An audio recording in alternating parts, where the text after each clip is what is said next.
وہ سیدہ زینب تھی یار، وہ حسین کی بہن تھی جن کی طبیعت خراب ہو گئی. ان کے شوہر نے دوا لا کے دی، طبیعت ٹھیک نہیں ہوئی. شوہر بولے چلو میں تمہیں حکیم کے پاس لے چلتا ہوں، تمہارا ہاتھ پکڑ کے مرض دیکھ لیں گے اور جو دوا ہوگی وہ تشخیص کر دے گا، کھا لو گی ٹھیک ہو جاؤ گی. حسین کی بہن بولی نہیں، میں غیر مرد کے ہاتھ میں ہاتھ نہیں دوں گی، میں اس کے سامنے نہیں جا سکتی. کہا تم ہاتھ مت دینا لیکن پردے سے چلو، تو میں جا رہا ہوں تمہارے ساتھ میں. اسلام اتنی اجازت دیتا ہے، طبیعت ٹھیک نہیں ہو رہی ہے. تو وہ بھائی کی بہن تھی جس نے یہ کہا تھا کہ اسلام تو اجازت دیتا ہے مگر مجبوری یہ ہے میں کہ حسین کی بہن ہوں، مجبوری ہے میں حسن کی بہن ہوں، مجبوری ہے کہ میں فاطمہ کی بیٹی ہوں، مجبوری ہے میں علی کی بیٹی ہوں، مجبوری ہے میں نبی کی نواسی ہوں. آج تمہاری بہن کیوں نہیں کہتی؟ تمہیں دیکھ کے سر پہ آنچل کیوں نہیں رکھتی؟ تم نچکئیے ہو گئے، نچکئیے. ارے یہود و نصارہ نے تمہیں چھکا بنا دیا، چھکا. تم نہیں جانتے ہو، شکل دیکھیے تم نے، اپنی صورت دیکھیے. کنگے لگا رہے آپ بالوں میں، کنگے بال میں کنگے لگا رہا ہے، بال میں جیل لگا کے کھڑے کر رہا سیئی کے کانٹوں کی طرح، بال لڑکیوں جیسے، کانوں میں کنڈل، ناک میں نتھنیا، گلے میں چین، ہاتھ میں تاگے اور وہی چڑے، پورا جنخا بنا پڑا، پورا چھکا. اب تو لڑکی تو بن نہیں سکتا، مرد ہے، اور مرد رہا نہیں کیونکہ زیور پہن لیے. بیچ کا ہو گیا، بیچ کا. بیچ کا کون ہوتا؟ بولو، کبھی تالی بجاتے ہوا نہیں ملا تمہیں؟ دیکھ لیو محلے میں کتنے گھوڑے ناچ رہے ہیں. اگر شادی ہو، بیاہ ہو، تو ڈی جے رکھے اور ناچ. کسے دکھا رہا؟ کولے. یہ گانوں پہ جو کولے مٹکائے جا رہا ہے کسے دکھا رہا؟ چھت پہ تیری ماں کھڑی ہے، ماں کو دکھا رہا. دروازے پہ تیری بہن کھڑی ہے، بہن کو دکھا رہا. دیوار پہ تیری بھانجی کھڑی ہے، دوسری دیوار پہ تیری بھتیجی کھڑی ہے. ارے دکھا کسے رہا؟ یار مسلمانوں کی شان یہ تھی کہ اگر غیر مسلم لڑکی بھی نا مسلمانوں کے محلے میں رہتی تھی تو اپنے آپ کو سیو اور محفوظ سمجھتی تھی، اور وہ کہہ دیا کرتی تھی میری عزت پہ آنچ نہیں آ سکتی. کہا اتنے دعوے سے کیوں کہہ رہی ہو؟ کہا کہ میں اس نبی کے غلاموں کے محلے میں رہتی ہوں جس نبی نے یہ بتایا نظریں نیچی کر کے چلا کرو. واہ سبحان اللہ. اور آج تم اسی نبی کے جلوس میں تمہاری رگوں میں شیطان دوڑنے لگتا ہے. کتنے لڑکے ہیں اور جلوس نکالو. یہ بھی بتا رہا ہوں کچھ نعتیں ایسی ہیں جن میں میوزک بجتا ہے، جیسے سوڑا آیا سوڑا آیا. پاکستان اور نوجوان لڑکوں نے ڈی جے پہ رکھا اور وہ ڈی جے رکھ لیے، سوڑا آیا اور وہ بہت ساری ناچ رہے ہیں، ڈانس، جھنڈے اچھال رہے ہیں، بعد بعد اپنی شرٹ اچھال لیتا. تو جلوس میں گیا تھا، گنڈا گردی کرنے گیا. جلوس غلام نبی کرتے ہیں، لفنگے نہیں. کچھ لڑکے ہیں جیسے غیر مسلموں کا محلہ دیکھا، ادھر کا دیکھا، الٹے سیدھے نعرے لگانا شروع کر دیے. بھڑکا رہا تو دوسروں کو. نبی نے بھڑکایا نہیں تھا. نبی نے کیا کیا تھا معلوم ہے؟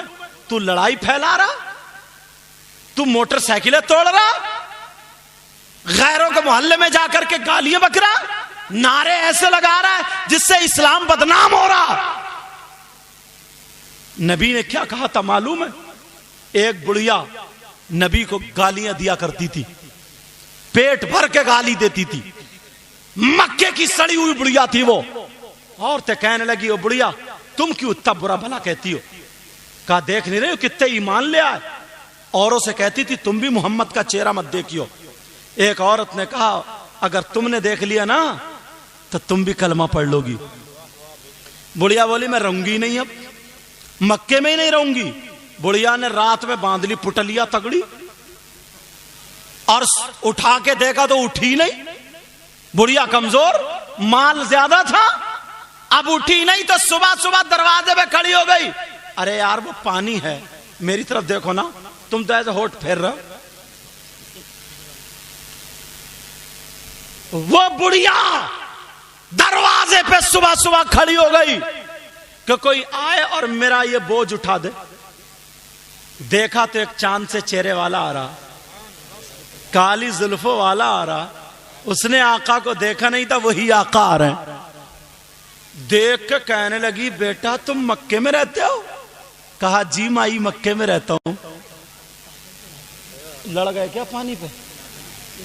اچھا توجہ رکھو بیٹا توجہ. کہا بیٹا اتنے اچھے لوگ بھی مکے میں رہتے ہیں، تم کہاں رہتے تھے؟ تم ایسے ہو تو تمہاری ماں کیسی ہوگی، تمہارا باپ کیسا ہوگا؟ اللہ بیٹا باتیں مت کرو بیٹا، آرام سے بولو. کہا تمہارا باپ کیسا ہوگا؟ کہا مائی کام بتاؤ. کہا بیٹا میرا وہ بوجھ ہے وہ اٹھوا دو گے؟ نبی بولے میں تو آیا ہی اسی لیے ہوں. گئے اور جا کر کے دیکھا تو وہ جب بوجھ اٹھایا تو وزن تو بہت تھا، مگر نبی کے سامنے کیا حیثیت. نبی نے اٹھا لیا اور بڑھیا کو دیکھا، بڑھیا کمزور. کہا مائی اگر رکھ دیا تو بچو گی نہیں، سر پر رکھ دیا پچک جاؤ گی. کہا مائی سنو اگر اجازت ہو تو میں اپنے سر پہ رکھ لوں، تم کمزور ہو بوجھ زیادہ، جہاں کہو گی وہاں چھوڑ کے آ جاؤں گا. کہا بیٹا رکھ لے. اور رکھنے کے بعد کہا بیٹا اتنے اچھے مکے میں لوگ ہیں، اتنے شریف، اور ایک وہ محمد نام کا میرے آقا کو گالی دینا شروع کر دی. میرے نبی نے بوجھ رکھ لیا، ایڈریس جو بتایا آگے آگے چلتے جا رہے ہیں، بڑھتے جا رہے ہیں، اور بڑھیا پیچھے پیچھے گالی دیتی جا رہی ہے. نبی کو خوب کوس رہی ہے، گالیاں دے رہی ہے، اور کہہ رہی ہے بیٹا تو جانتا ہے محمد کو، تو بھی مت ملیے. سنا اگر جو مل لیتا ہے نا وہ کلمہ پڑھ لیتا ہے، بڑے لوگ ایمان لے آئے. میرے نبی گالی سنتے جا رہے ہیں، چلتے چلے جا رہے ہیں، سنتے جا رہے ہیں، چلتے چلے جا رہے ہیں. وہاں پر پہنچ گئے جہاں پر پتہ بتایا تھا تو میرے نبی نے بوجھ اتارا رکھ دیا. کہا مائی لو اب میں چل رہا ہوں. بڑھیا بولی نہیں مکے کی رہنے والی ہوں بیٹا، میں تجھے مزدوری دوں گی، ایسے جانے نہیں دوں گی. کہا مائی مزدوری نہیں لیتا. جب اتنا کہا اس بڑھیا کو کیا پتا تھا، او بڑھیا کس سے باتیں کر رہی ہو، ارے مزدوری کسے دے رہی ہو، دنیا تو کھاتی انہی کے نام کا صدقہ ہے، ارے سب کچھ انہی کے صدقے میں تو ہے، سب کچھ انہی کے صدقے میں بنا ہے. اب بڑھیا کہنے لگی نہیں بیٹا اچھا جا تو رہا ہے لیکن جاتے جاتے ایک بات بتا دے، بیٹا تیرا نام کیا ہے، نام بتا دے. جب مکے کے لوگ مکے کی برائی کریں گے تو میں تیری مثال پیش کر دوں گی، میں تیرا نام بتا دوں گی. تیرا نام بتا کر کے مکے کی خوبصورتی میں 4 چاند لگا دوں گی. نبی نے سوچا پول کھل جائے گی. نبی نے کہا نہیں بوڑھی ماں نام کا کیا کرو گی، کام ہو گیا مجھے جانے دے. کہا بیٹا اگر زندہ رہی اور تیری ماں ہوئی تو تیرے ماں کے قدم ایک مرتبہ ضرور چوموں گی. بیٹا تو ایسا ہے تو تجھے جنم دینے والی تیری ماں کیسی ہوگی، میرے لال نام بتا دے. میرے نبی کہہ رہا نہیں مائی. تو پھر کہا بیٹا ایسے جانے نہیں دوں گی، پہلے نام بتانا پڑے گا. او لوگوں سنو، ایک دوسرے کو گالی دینے والوں، جھگڑا پھیلانے والوں، پھر اپنے آپ کو نبی کا غلام بتانے والوں، تم نے نبی کی زندگی کہاں دیکھی ابھی؟ میرے نبی نے فرمایا او مائی ارے جس محمد کو تم وہاں سے یہاں تک گالی دیتی ہوئی چلی آئی ہو وہ محمد کوئی اور نہیں، میں ہی محمد ابن عبداللہ ہوں. جب اتنا کہا تو بوڑھی کی آنکھوں میں آنسو آ گئے اور کہنے لگی بیٹا جو میں نے کانوں سنا تھا وہ غلط تھا، کان کھول کے سن لے بیٹا، اگر تو ہی محمد ہے تو میں کہتی ہوں جب پھر تو ہی تو پیغمبر ہے. بیٹا بعد میں جانا، پہلے اپنی بوڑھی ماں کو کلمہ پڑھا کر کے جانا. نعرہ تکبیر، نعرہ رسالت، مسلک اعلی حضرت، عظمت مذہب اسلام، عظمت مدینہ شریف. سبحان اللہ سبحان اللہ. ماشاء لیکن کہاں ہیں ہم لوگ؟ اس دوسرے محلوں میں جا کر کے کسی کی چڑ کا اگر پتہ چل جائے نا، چڑ کا، اور گاؤں میں چڑ بھی ایسی بنا لیتے، کسی کو کہہ رہے دھنیا، کسی کو کہہ دے ٹماٹر، کسی کو کہہ دیا گوبھی، ایسی چڑ، پتہ نہیں کیا طریقہ اپنایا ہم لوگوں۔ نبی کی زندگی کے چند گوشے اگر اجازت ہو تو اٹھا کے رکھوں، تھکے تو نہیں ہو؟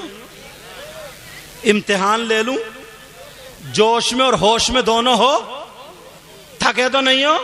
سننا چاہ رہے ہو تو پھر ہاتھ اٹھاؤ، دیکھوں کون کون سننا نہیں چاہ رہا۔ اچھا، مجھے پتا چل گیا ڈھکیا کے لوگ کتنے ہوش میں رہتے ہیں۔ اتنے بڑے ہوش میں ہو تم؟ اللہ کے بندو سوچ تو لو۔ ایک مولانا صاحب کہہ رہے تھے جی مطلب یہ پتہ نہیں ہے کہاں سبحان اللہ کہنا، کہاں ہاتھ اٹھانا، کہاں نہیں۔ ایک مولانا صاحب بولے فلاں صاحب کی اماں کا انتقال ہو گیا، نیچے سے ایک بھائی بولے سبحان اللہ۔ اللہ کے بندو یہ تو دیکھو کہ سبحان اللہ کہاں کہنا، مگر یہ بھی ہم نے ہی تمہیں سیلف اسٹارٹ کیا، مولانا لوگوں نے، شاعروں نے، ناظموں نے، وہ بھی سب مولانا نہیں ہے، سمجھے کہ یہ والا ہاتھ اٹھاؤ، یہ والا ہاتھ اٹھاؤ، یہ والا، تو تم سیلف اسٹارٹ ہو گئے ہو۔ تھوڑا سا اشارہ ملے کڑاک سے، ہاتھ اس لیے اٹھواتے ہیں تاکہ یہ ہاتھ گواہ ہو جائیں۔ ہاتھ حشر کے میدان میں گواہی دے، مولا اچھے کام کے لیے ہمیں استعمال کیا تھا۔ اچھا ماشاء اللہ برکت فرمائے۔ بچہ بتانا ہے بولا کاٹ دیا نا تاغا میں نے، کوئی بات نہیں، اچھی بات ہے یار۔ اب دیکھو کتنا اچھا لگا، ابھی تو باتیں لوگوں تک پہنچی نہیں، کتنے لوگ ہیں یار۔ اب نبی کی زندگی کا ایک باب رکھوں، تھوڑا سا سننا چاہ رہے ہو؟ سیرت پہ آ جاؤں یار۔ آج ہم لوگوں کے دل میں اتنا میل، حسد، کینہ، بغاوت، عید کو ملنے، عید آتی ہے نا، عید ایسے ملتا جیسے سرکاری بکرے مل رہے ہیں، خوب ملے گا، خوب ملے گا عید، اور دل نرا کالا ہے، دل نرا کالا، بس خالی سینے ہی مل لیا، دل نہیں مل لیا، یہ اتنا کالا۔ اللہ معاف فرمائے، اللہ معاف فرمائے۔ اب نماز کام کیوں نہیں آ رہی بتاؤں؟ ہاں نماز بھی پڑھ رہا ہے مگر دل پھر بھی کالا،